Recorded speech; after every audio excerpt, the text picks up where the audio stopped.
Most of the Midwestern states and now makes his home in St. Louis.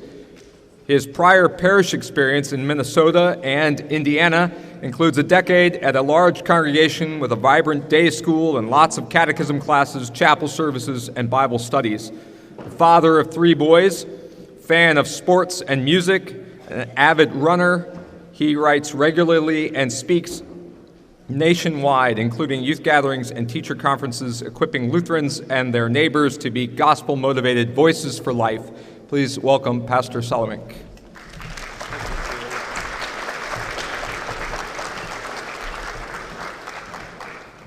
Actually, excited to be sick. I had this mask in my bag for about 4 years in case something like this would happen. About 3.5 years ago, I spent a good deal of time learning how to wear a mask. So I'm excited that I get to do so again. You have to pardon my failing voice. I have bronchitis, also why I wear the mask. But it gives you an excuse to stay away from me, which will make us both happy. Physician-assisted suicide is generally a bad idea. Christians should not do it. And we should discourage our neighbors from it as well. What questions do you have? Most of the material that I'll be talking about today is contained in a brochure that my good friend and colleague Dr. Barb Geisfeld has back at the table called Going Gracefully, which also happens to be the title of the presentation, and represents Lutherans for Life's kind of response to physician-assisted suicide. A good place to start talking about physician-assisted suicide, which just is a kind of a frame for thinking about how Christians can approach the end of life to confess Christ and receive God's blessings in new ways. I think we should probably begin by defining our terms. Assisted suicide is what happens when somebody helps a person take his or her own life. Now, technically speaking, in an assisted suicide, it is the patient that takes the fatal action. You actually have to ingest the medication swallowed under your own power. If that medication is administered by somebody else, such as through an intravenous line, technically that's a euthanasia. Right? That is somebody else taking the fatal act. And the only reason that that matters is because in the United States, euthanasia is illegal everywhere. Physician-assisted suicide is legal in 10 or 11 jurisdictions. Most of the other areas in the world where physician-assisted suicide is legal, euthanasia is also legal, including in Canada. In those places where neither physician-assisted suicide nor euthanasia is legal, those who are in favor of those measures as a means to dealing with suffering often advocate something called VSED, voluntarily stopping eating and drinking. That's not the same thing as physician-assisted suicide or euthanasia. That's starving yourself to death. We also highly recommend against that, especially because it's a miserable way to go and it poses lots of ethical problems. The alternative to physician-assisted suicide, well, if you're against assisted suicide and euthanasia, what are you in favor of? Well, it means as Christians, we're in favor of natural death, which is a really strange thing to say. The truth is, Christians are not in favor of any kind of death.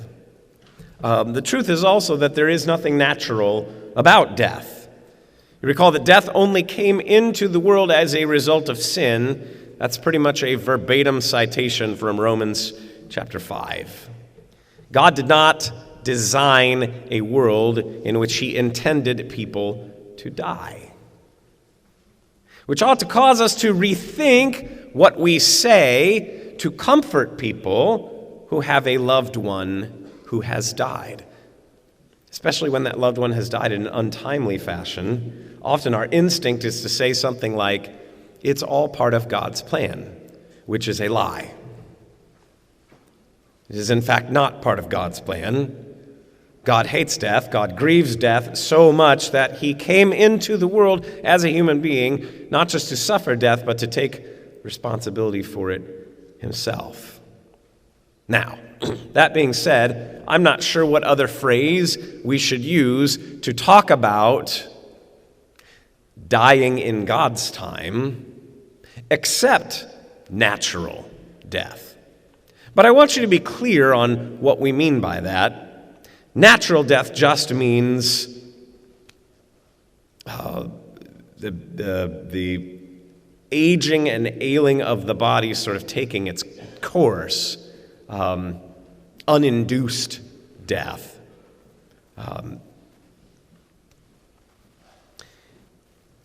Natural death usually comes about because the vital body systems fail due to an injury or an ailment or aging. To ease your conscience, choosing to decline ineffective treatments at the end of life. So if there are experimental treatments available for a condition that you have been diagnosed with that is terminal, and they're able to ease some of the symptoms or perhaps slow the progression, even if they're not curative, and you or a loved one decides, I don't want to make use of those treatments because they are not curative, that's okay. Now, that's not an assisted suicide. In the same way, withholding therapies that only increase suffering is not the same thing as physician-assisted suicide or euthanasia. There are some times when even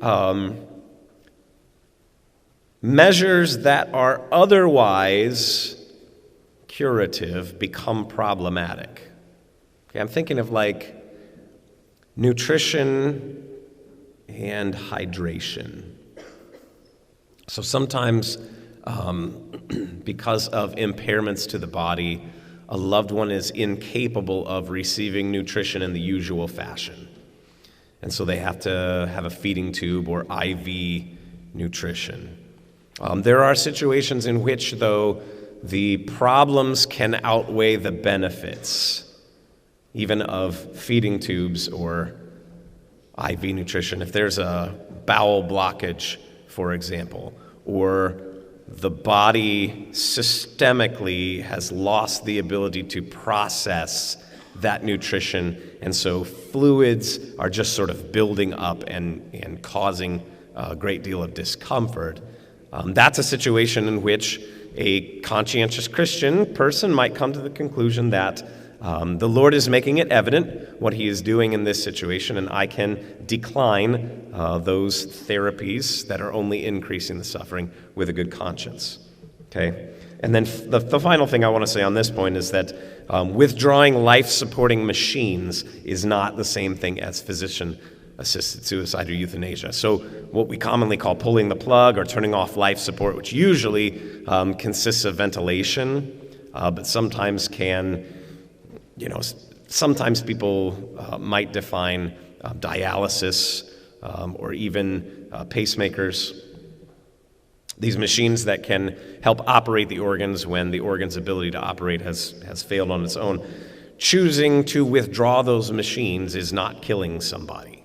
Okay, it's not the same thing, and it doesn't constitute a physician-assisted suicide or euthanasia. And I say all of that up front because a lot of people come to conversations about the end of life with a great deal of apprehension and guilt.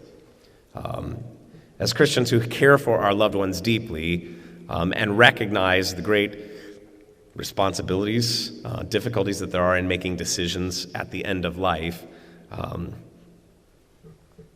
we often have troubled consciences because of decisions that we have been a part of in the past. If I can offer the Lord's absolution for that, you are forgiven in the name of the Father and of the Son and of the Holy Spirit. And I think probably 7 times out of 10, what you did was not sinful in the first place, acting on the basis of the best information that you had. Other alternatives to physician-assisted suicide. In a minute, we're going to talk about kind of the four most common cultural reasons, the most popular arguments that are made in favor of physician-assisted suicide. Why should people be able to do this? One of those is to deal with pain, right? And we'll talk about that in a minute. There are alternatives for managing pain and terminal illness that do not include causing death. Okay? Palliative care, for those of you who don't know, means managing pain and other symptoms, whether that is alongside or apart from efforts to cure, right? So we can define end-of-life care into these two categories. There's curative care, in which we're trying to remedy the condition, and then there's palliative care, where we're trying to manage pain and the symptoms. Palliative care has come a long way, even in just the last, I want to say 25 years. I remember when I was a kid, about 10 years old, my own grandfather going through prostate cancer, which metastasized to his lungs, and the chemotherapy that he went through at that time was absolutely miserable. The 20 years that I've spent in the parish as a pastor, very rarely do I encounter somebody who has cancer and is receiving chemotherapy treatment that has the same kind of experience that my grandpa did. Right? It's much less miserable, which is not to take anything away from or belittle the experiences that people have, just to say that there have been advancements in medicine. The same is true for palliative care. Maybe the best news that I can give you today is that 98% of you are going to be able to die exactly the way you want, which is surrounded by the people you care about, mostly conscious and largely comfortable. Okay, that's going to happen just on the basis of the medical gifts that God has given to us. Now, there are 2% of the folks that's not going to happen for. Sorry if you drew the short straw. But that's what the gospel is for in the body of Christ. Hospice care sometimes includes palliative care, but hospice care provides pain relief, but also nourishment and hygiene, along with companionship and comfort. The good news is, most of the time, hospice care providers are explicitly motivated by the compassion of Jesus Christ, and they understand that they are doing God's work. And they care as one neighbor to another, one brother or sister in Christ to another. And that makes them a magnificent gift from God. The bad news is not every hospice care provider is that way. Because hospice care requires the exchange of money, there are some people who are more concerned about the money than the care. We have on the table back there a little card of 11 questions for you to be able to ask your prospective hospice care provider to find out how they view the sanctity of life. Here's why this matters. One of the most powerful tools that hospice care providers have at their disposal is the M word, morphine. Miraculous medication that is able to provide relief of a lot of kinds of pain that no other medication or therapy is able to provide relief of. The problem with morphine, though, is that it is a nervous system suppressant, which means by nature it slows down things like circulation, respiration, neurological action, endocrine system. Morphine, when it is given in excess, can be fatal. Wouldn't normally be a problem, except that when some physicians, and that includes some hospice care providers, are dealing with patients who are already diagnosed to be terminal, sometimes they don't care very much about whether or not they are causing death, and only care about whether or not they are relieving pain. For Christians, there is a line that we cannot cross even when we are attempting to relieve pain, right? And that line that we don't cross is Christians don't believe that we have God's permission to do anything that hastens death, that causes a person to die faster. Morphine in some cases can cause a person to die faster, and most hospice care providers do administer morphine. So you have to pay attention. This is why we provide this resource, so that you can interview your hospice care providers before you and your loved ones need them and get this sort of information. But palliative care and hospice care are effective in almost all circumstances. A couple other things you need to know about physician-assisted suicide. It used to be illegal everywhere. As a matter of fact, the ancient Hippocratic Oath that sort of served as a creed for the medical profession for centuries, even millennia. It explicitly includes a prohibition against physician-assisted suicide, simply because philosophically, providing care that's intended to heal a person and providing measures that are intended to kill a person, those don't sort of go together. It wasn't until 1994 that the state of Oregon legalized or decriminalized physician-assisted suicide, and since then, Washington, Vermont, California, Colorado, Washington, D.C., New Jersey, Maine, Hawaii, New Mexico have all decriminalized physician-assisted suicide. Some of them, I think Oregon recently made it possible for you to procure a physician-assisted suicide in that state, even if you're not a resident. And there are several other countries in the world, Canada I mentioned, but also most famously the Netherlands and Belgium, where physician-assisted suicide and euthanasia are both legal. The point is, though, that it's a relatively recent development in world history, not reflective of generations of wisdom, and largely opposed by the American public. Those who advocate for assisted suicide, and like I said, we'll talk about the reasons why here in just a minute, they often ignore the risks. So there are risks for complications. One of those complications is, more often than anyone would like to believe, people request a physician's assistance with their suicide, which results in them receiving a prescription for poisonous medication that they then fill at the local pharmacy and then place in their medicine cabinet because they're not ready to die just yet. That is a complication because now there are poisons in somebody's medicine cabinet that other people have access to, that ought not to have access to it. Furthermore, the median treatment relationship between a patient who is seeking physician-assisted suicide and the physician who grants it is 9 weeks to 6 months. That's the median treatment relationship. So physician-assisted suicide is not being managed by your family doc or your GP. A lot of times people are sort of doctor shopping, looking for the doc who will just sign off on making me dead. The problem, of course, is that's not enough time for a doctor to get to know your case history, the contours of your condition, and most of all, the stability of your mental health.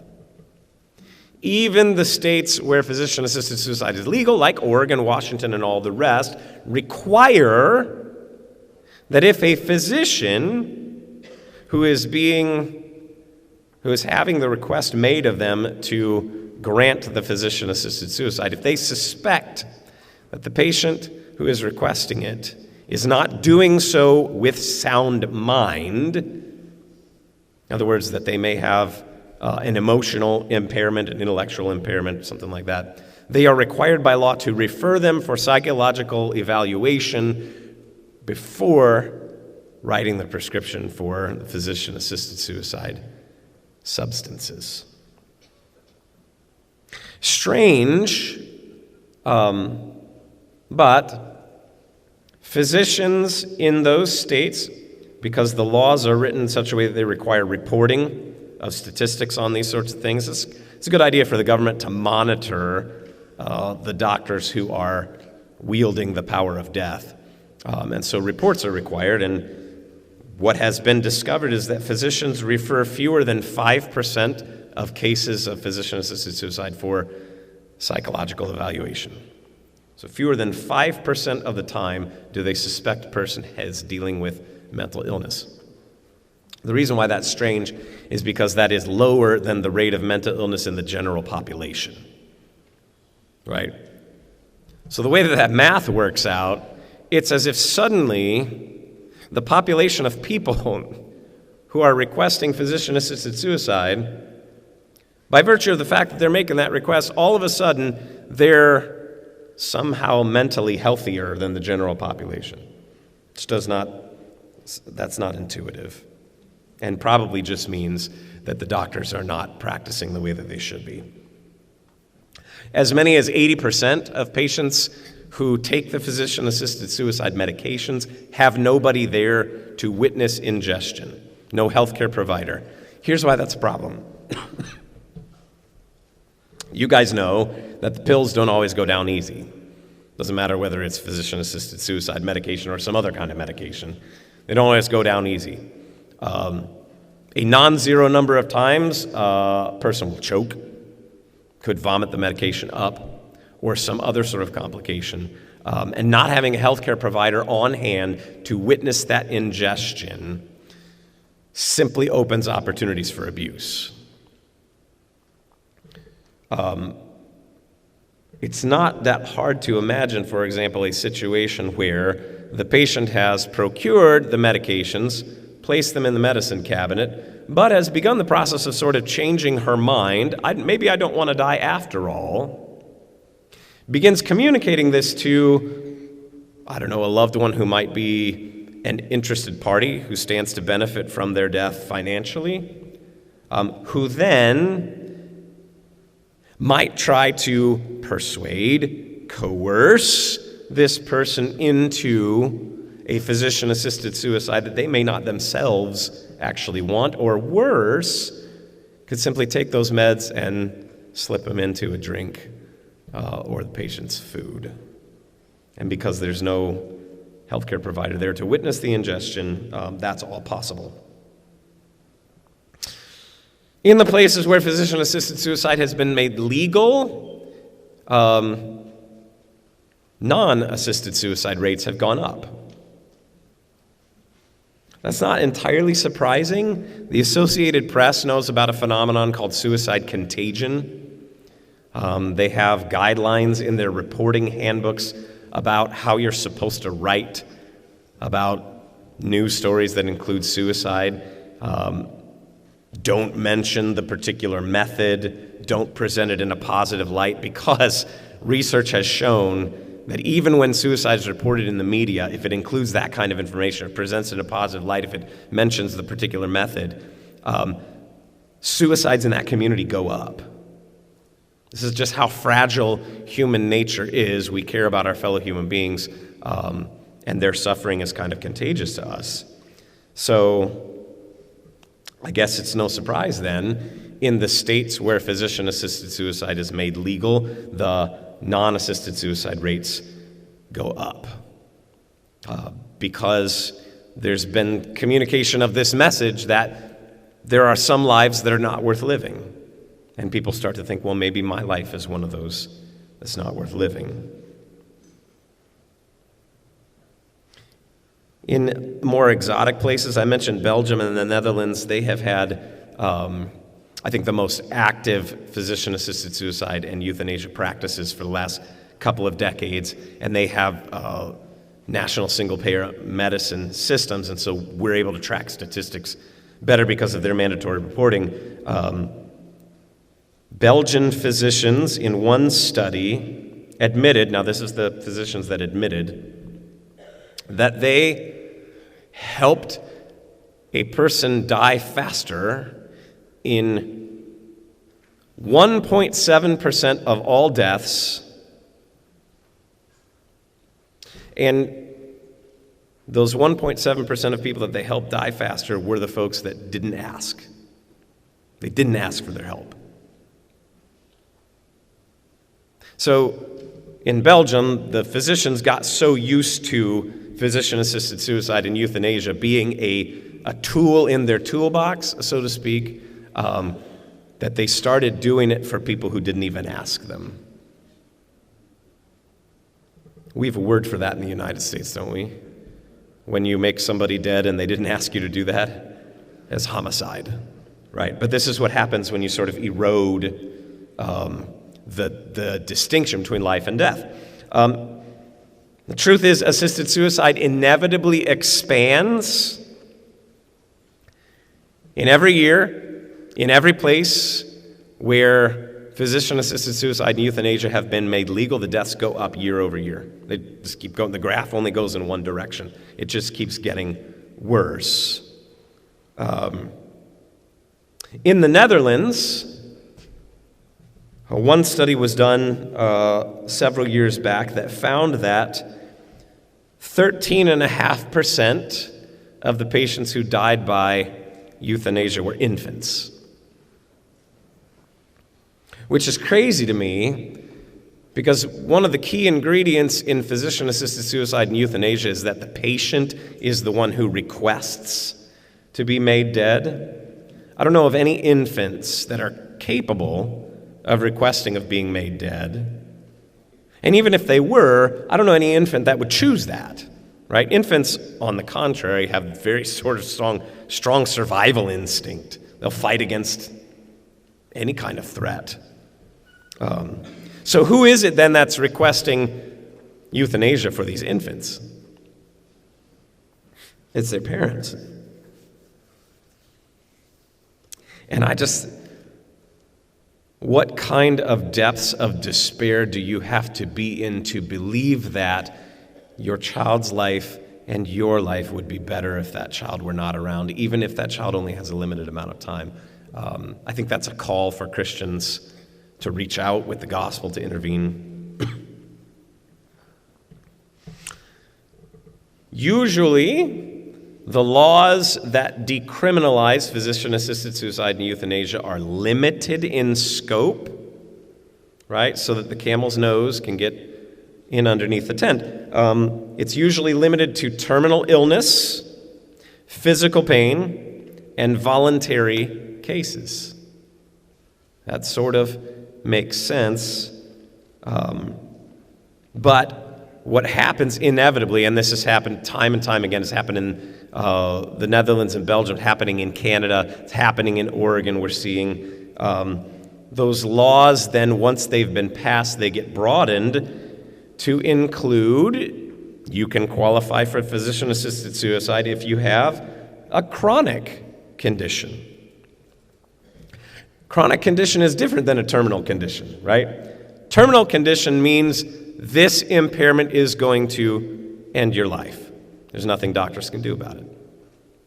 A chronic condition is similar to a terminal condition in that it is incurable, but a chronic condition is not necessarily lethal, right? Like, for example, diabetes is a chronic condition. However, it doesn't have a super high mortality rate. Diabetes can be managed. My grandmother lived to be 88 years old, had diabetes. That's 9 years beyond average life expectancy. Right? Chronic condition, I have myopia. Doesn't that sound awful? I mean, you can hear it in my voice. What it means is that I'm nearsighted. It's a chronic condition. Not something that a reasonable person would seek physician-assisted suicide for. Those laws also are broadened to include cases of psychological distress. So rather than just physical pain, now people are being granted physician-assisted suicide and euthanasia because of emotional pain. Maybe that's the biggest problem I have with physician-assisted suicide, is it's discriminatory. If you are young and pretty and popular and productive, and you say, I think I might want to end my life, they have television commercials for you. They have billboards for you. Right? There are people investing billions of dollars to try to convince you you are just thinking about things wrong. You're going through a rough patch and we really need you around. Call 988, National Suicide Helpline, right? This is exactly what we should be doing. When we have a neighbor who is hurting, the culture, the entire nation should come together, the whole civilization, to convince them you are valuable to us. We need you here. But when physician-assisted suicide and euthanasia are made legal, if you are old, immobile, incommunicative, unconscious, you're a burden or an inconvenience to us, and you say, I think I might want to end my life, well, then it's like the culture is saying, you know what? If I was in your situation, I might want to do that too. Here's a gun. Right? But what do we call that when we treat two groups of people differently based on a factor that shouldn't matter to their value? It's called discrimination. I have a real problem with that, and it's baked into physician-assisted suicide and euthanasia. The reasons why, well, there also have been instances of non-voluntary euthanasia and physician-assisted suicide. There's a very famous story about 5 years ago in Belgium of a lady who had written in her living will, if I ever suffer from dementia, I want to be made dead through euthanasia. The problem was she contracted dementia, and so they came to her to make her dead, and she said, no, I don't want to be made dead.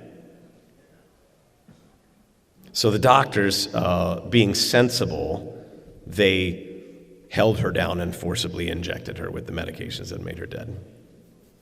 I mean, that's horrible. Doctors have helped cause death for patients with multiple sclerosis, autism, blindness, depression. There was a lady in Austria. In Austria, she was a victim of sexual assault. And the recovery from that was difficult, and so the doctors granted her a physician-assisted suicide. And tinnitus. Do you know what tinnitus is? Persistent ringing in the ear. Now, I don't have tinnitus, so I don't want to belittle how maddening it might be, how oppressive a burden that might be.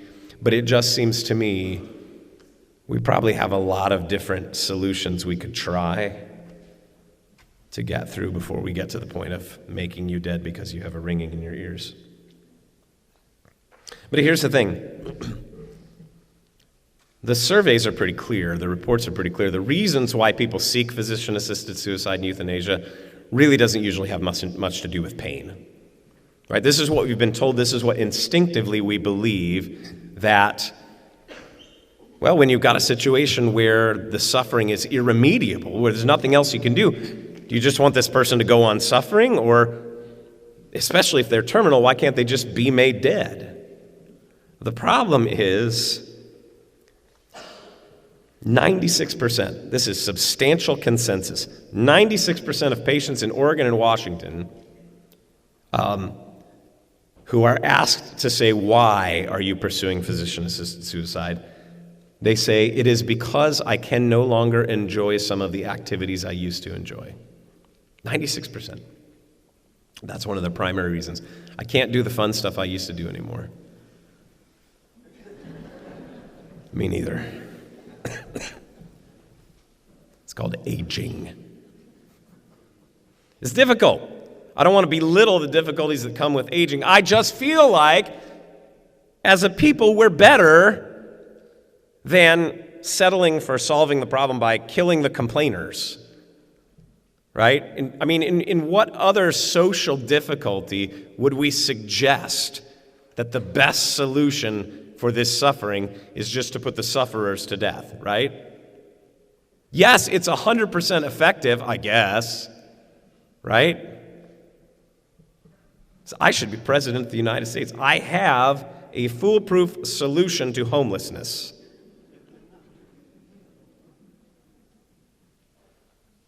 But the cost is really high when you consider that you are losing irreplaceable human lives, gifts and privileges given to us by God, the value of which is infinite.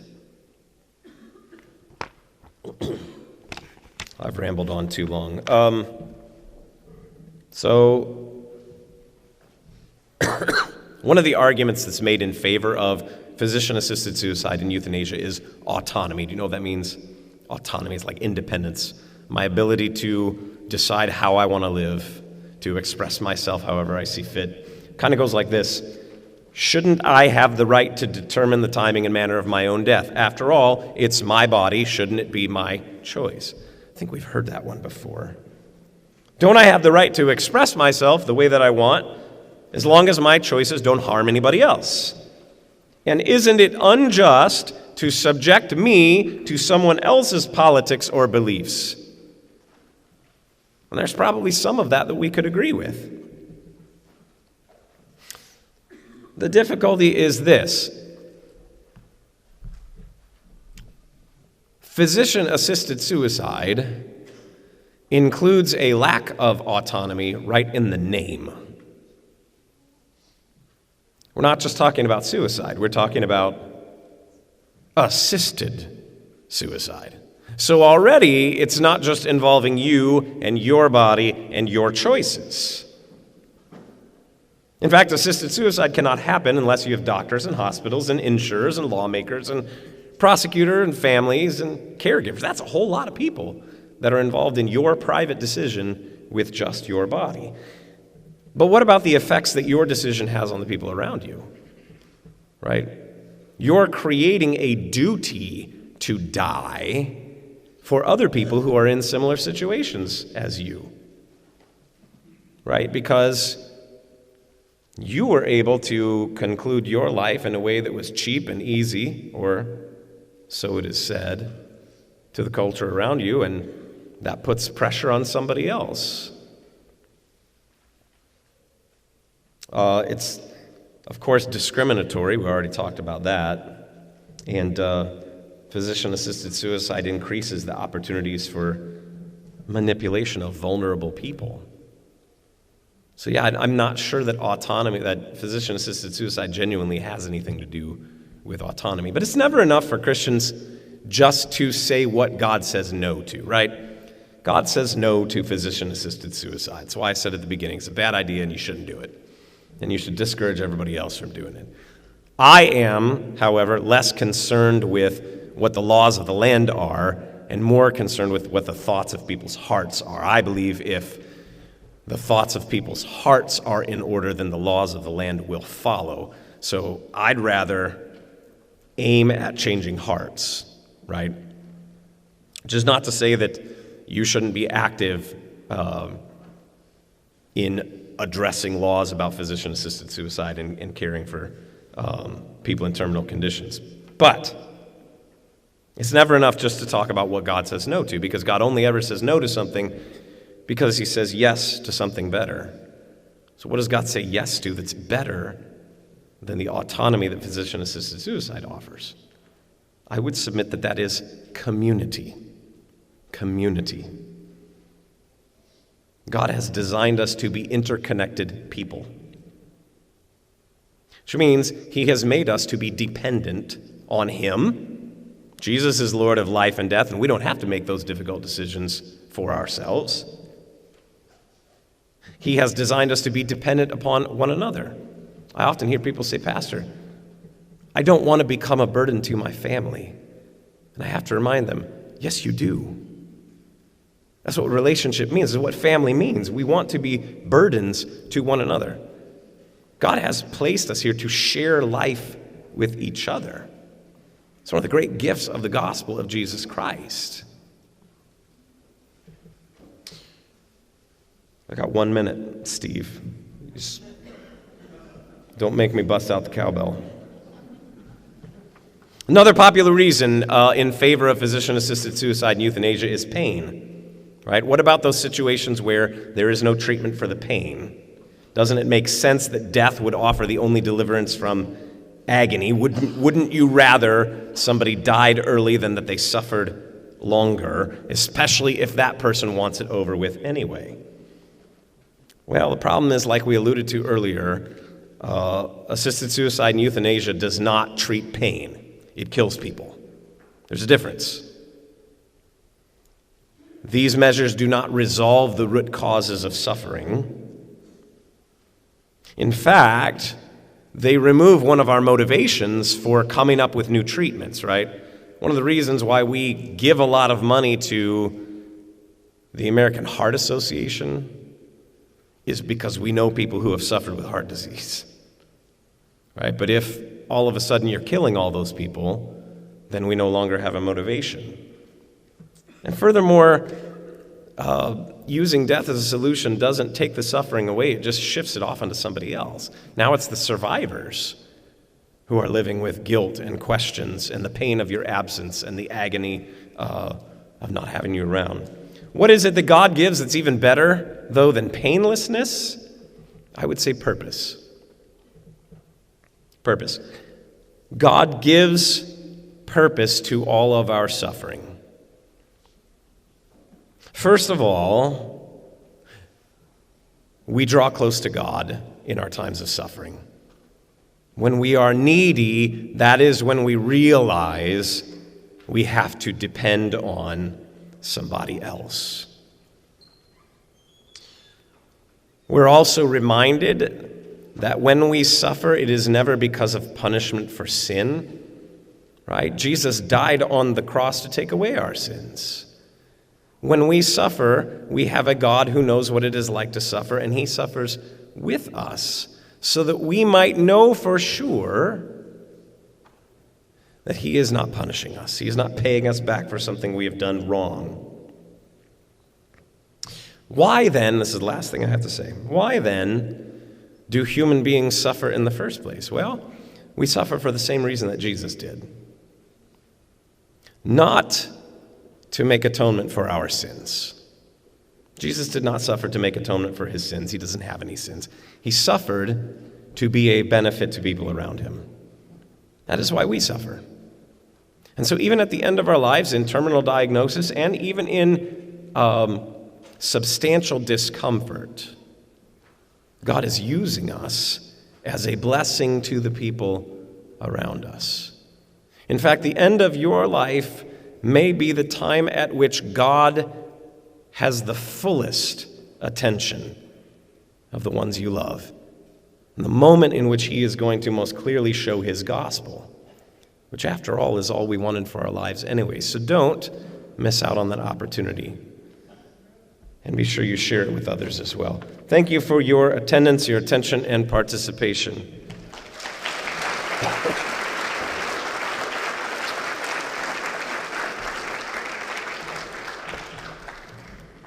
Sorry, Steve, I took 4 extra minutes.